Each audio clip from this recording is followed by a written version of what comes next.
Hello, dear students. I am Dr. Sanjay Pagar, Associate Professor, Department of Geography. Dear student, I welcome all of you in this online lecture series on behalf of Maratha Vidya Prasarak Samajas, KRT Arts, BH Commerce and AM Science, popularly known as KTHM College Nasik. Dear student, today in this SYBSC class, semester 3rd, geography paper first, that is environmental geography part first. In this subject, we are discussing the first chapter, that is introduction to environmental geography. Dear student, in our last lecture, lecture number 6, we had already discussed the first part of the subtopic of the first chapter, that is type of environment. Today we have a lecture number 7. In this lecture, we are going to discuss the second part of our type of environment, this topic. So you know that in last lecture, we had already discussed the type of environment on the base of the first criteria, that is creation or the structure. On the basis of this criteria, we have discussed the two types of the environment, that is natural environment and man-made environment, or man-made environment also known as the cultural environment. Dear student, today we are going to discuss the type of environment by using the other two criteria. The first, we are going to discuss the first criteria, that is biological condition. On the basis of biological condition, we can able to classify environment in two types. The first is biotic environment and second is abiotic environment. So let us discuss both of these type of environment one by one. So let us start the first type, that is biotic environment. Dear student, the environment which is made of living things or organism is called as biotic environment. The biotic components are also called as living factor. Everything that has life will come under the biotic environment. The example of the biotic environment are plants, animal, human being and microorganism. All these things or all these part of the biotic environment are play very important role in maintaining the ecological balance or the environmental balance.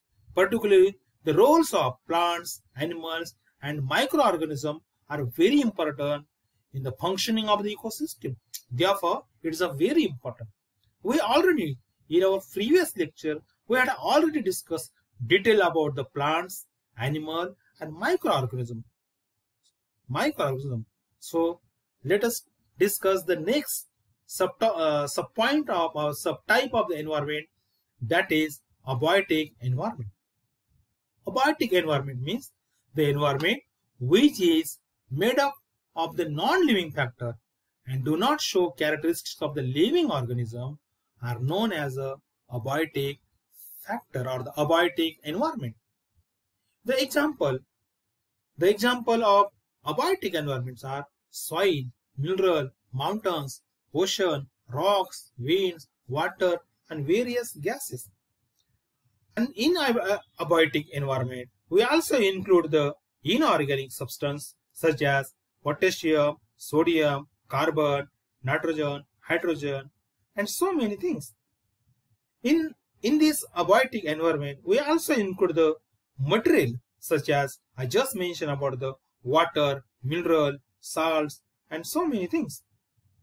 Here also I would like to mention one thing, that in abiotic environment we also include the energies such as light, heat, temperature. And here in abiotic environment we also include the various organic components such as carbohydrates, protein and so many things. One very important thing that about the abiotic factor, that for the survival of all the biotic factor, we require these things. Dear student, everything that surrounded us don't have life, and that also included in abiotic factor. It includes the physical environment also, or the physical factor also, such as physiography, the climate, location, and so many things. Therefore, the abiotic environment is very important to maintain the ecological balance. And just I mentioned that this factor also, this type of the environment is very important, and it provides the support to functioning the ecosystem properly and maintaining the environmental or the ecological balance in the world. Therefore, all these factors, directly or indirectly, very useful for human being to fulfill his various needs also. So therefore, the abiotic environment is a very important for us.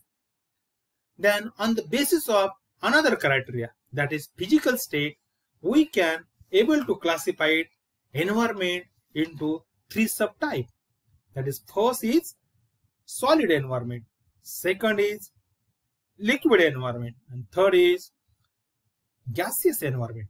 So on the basis of the physical state, we can able to classify the all environment into these three subtype.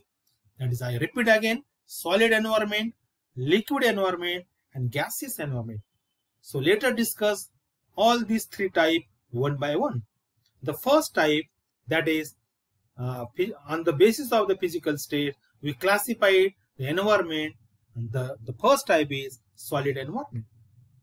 What do we mean solid environment? It's a very simple definition. The environment that is made of the elements that are permanently solid is called as solid environment. The various factors of the lithosphere are included in this solid environment, such as soil, rocks, stone, mineral. These are all the part of the solid environment. And here I would like to mention one thing, very important thing. This all solid environment is also providing the very important support, play very important role in ecosystem, or you can say the function of the ecosystem. Therefore, it's a very important part of the physical environment, or you can say the environment. Then second subtype of the environment on the basis of physical state is liquid environment. The liquid environment means, it's also very simple definition. What is the liquid environment? The environment or the factor which always remain in the liquid state, or in environment it is known as the liquid environment. Liquid environment also play a very important role in for the life of various living organisms. It includes the water, oil, mercury, and so many things. They are liquid.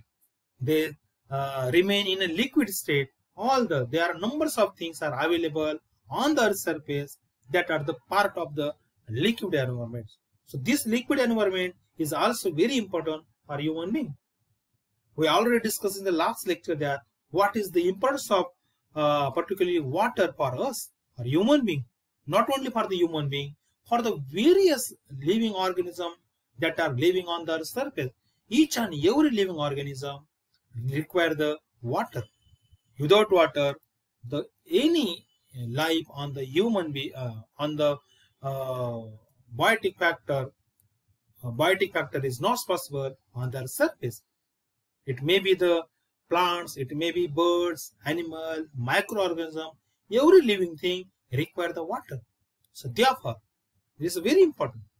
I am talking about the oil.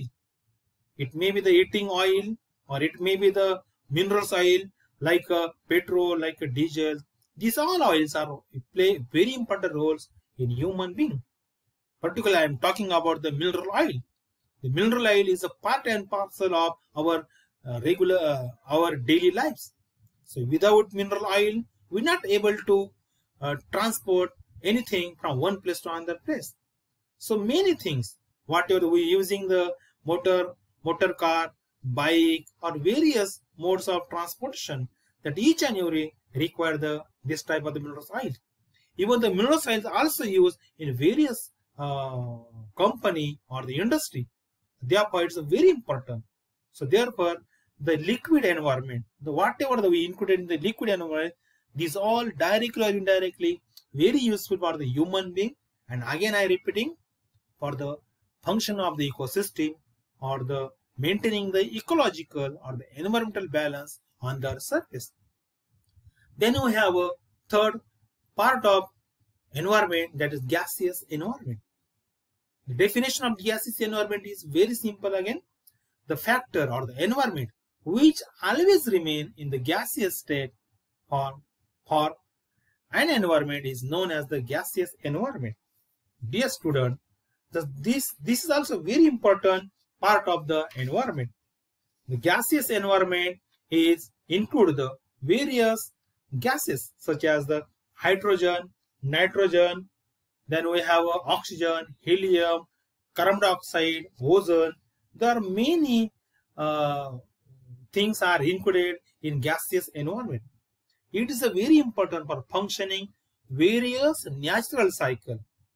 I'm talking about the water cycle, carbon dioxide cycle, oxygen cycle, hydrogen cycle, and there are numbers of cycles are available or the functioning around us in environment. So these are the very important. These all things, this gaseous environment is very important for maintaining the, again I am talking about the ecological balance and environmental balance. So this is about the gaseous environment. And if we compare all this type of the environment that are we already classified on the basis of physical state. So in this chart we are going to discuss about some comparison of these three type of the environment that we are classified on the basis of physical state. The first is solids environment, second is liquid environment, third is gaseous environment. So I am talking about the solid environment. It is a highly strong intermolecular forces between the molecules leads to a definite volume in solid. In case of liquid, it is a intermolecular force are stronger than gases but weaker than solid. And if we are talking about the gases, the intermolecular force are practically non-existent. Thus, there is no definite volume. This is the first thing that we are compared. Second thing, if we compare in case of shape, the solid have a definite shape to them. We already discussed about the example of the stone, rocks, and so many things that is a part of lithosphere. In liquid, we do not have a definite shapes. In gases also, we don't have the definite shape. We have only definite shape in case of solid environment, or that is part of the solid environment. In case of liquid and gaseous environment, we don't have the definite shape. Then we are talking about the solid environment again. The intermolecular space between solid is absent. It is totally absent. In case of liquid environment, the intermolecular space is moderate, but it is present. In case of gaseous environment, the intermolecular space is free-flowing and plenty. It is too much as compared to this remaining two. And if we are talking the next point that we are talking about the force. The force of attraction between molecules is incredibly high in case of the solid environment. In case of liquid environment, the force of attraction between molecules is pretty moderate. In case of gaseous environment, there is no intermolecular force of the attraction between the molecules. So this is about the interaction or the force of interaction. Then we have, if we are talking about the compressible. In case of solid, they are the solid environment or the part of the solid environment, they are incompressible, not possible to compress them. In case of liquid environment, the liquid also cannot be compressed. But in case of gases, it can be compressed quite easily as compared to these two. Actually, here we don't the possibility to compressible in case of solid and the liquid. Then the last very important point that we are comparing in these three type of the environment, solid have a definite value, and in case of liquid also have a definite value. But in case of the gaseous environment, gas have do not have the definite value. So this is about, if you compare this all, this is a source for, I have taken this all this comparison in the chart. So this is about the solid, liquid and gaseous environment. Dear student, so in short, in any case, whatever type of environment is defined, it included all the factors or the elements of environment. Even though we use the various criteria to classify environment, till every factor of the environment are included in this type. It means what? You may be using any criteria. That by using that criteria, we can able to include all whatever the factor that is a part of the physical environment are available around us in surrounding, that we can include in each and every type of the environment that we are classified on the basis of various criteria. So student, this is about today's lecture. In last two lectures, we had already discussed about the type of environment by using the various criteria. In next lecture, we are going to discuss very important topic, that is ecosystem. That is a part, very important part of the topic of our environmental geography subject. So dear student, don't miss the next lecture. Listen very carefully. I'm sure that during the exam period or in exam, you will have definitely few questions on the third chapter. That is very important. So it's okay for today's lecture. We will again going to meet in next lecture. Thank you very much. Thank you.